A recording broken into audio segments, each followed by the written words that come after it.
మహాలయ అమావాస్య రోజు విశిష్టత ఏమిటి, ఏం చెయ్యాలి తదితర విశేషాలతో సాగేదే నేటి పరమార్థం.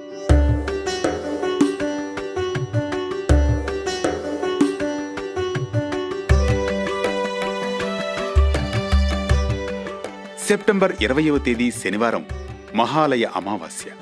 భాద్రపద మాసంలో వచ్చే అమావాస్యను మహాలయ అమావాస్య అంటారు.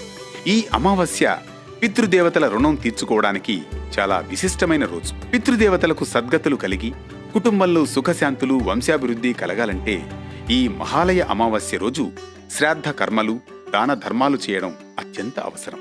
ఈ మహాలయ అమావాస్య ప్రత్యేకత ఏమిటంటే, ఎవరైనా ఒక చనిపోయిన వ్యక్తి ఏ తిథిలో చనిపోయారో మనకు తెలియకపోయినా వారు గతించిన ఏడాదిలో చనిపోయిన తిథిలో శ్రాద్ధ కర్మలు చేయలేని వాళ్లు ఈ మహాలయ అమావాస్య రోజున శ్రాద్ధ కర్మలు నిర్వహించవచ్చు.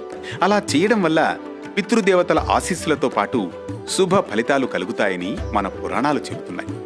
వాస్తవానికి ప్రతి ఒక్కరూ గతించిన పితృదేవతలకు అమావాస్య రోజు తర్పణం వదలాలి. అలా ప్రతి అమావాస్యకు చేయడం కుదరని వాళ్ళు ఈ మహాలయ అమావాస్య రోజు తర్పణం వదిలితే ఏడాది మొత్తం ఫలితం ఉంటుందని మన శాస్త్రాలు చెబుతున్నాయి. మన తెలుగు పంచాంగం ప్రకారం ఏడాదిలో 12 అమావాస్యలు వస్తాయి. సాధారణంగా ఈ 12 అమావాస్యలు పితృదేవతలను పూజించేందుకు శ్రేష్టమైనవి. కానీ భాద్రపద బహుళ అమావాస్యను మాత్రం మహాలయ అమావాస్యగా పేర్కొంటారు. అంటే ఏడాదిలో వచ్చే మిగిలిన 12 అమావాస్యల్లో ఏమీ చేసినా చేయకపోయినా ఏడాదికి ఒక్కసారి వచ్చే ఈ మహాలయ అమావాస్య రోజున మాత్రం తప్పకుండా పితృదేవతల అనుగ్రహం కోసం పరిహారాలు పాటించి తీరాలి అని పండితులు చెబుతారు. ఈ అమావాస్య రోజు చేసే పితృదేవతారాధన వల్ల ఏడాది మొత్తం ఫలితం ఉంటుందని కూడా చెబుతున్నారు.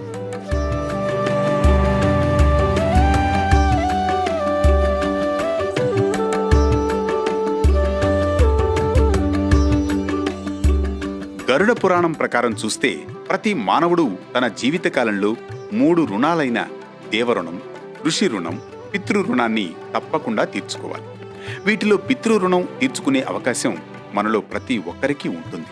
అంటే పితృదేవతలకు శ్రాద్ధ కర్మలు భక్తి శ్రద్ధలతో నిర్వహించడం, అమావాస్య రోజున తర్పణాలు విడవడం, పితృదేవతల పేరిట దాన ధర్మాలు చేయడం వంటి సత్కర్మలు మనం చేయడం ద్వారా పితృ రుణాన్ని తీర్చుకోవచ్చు.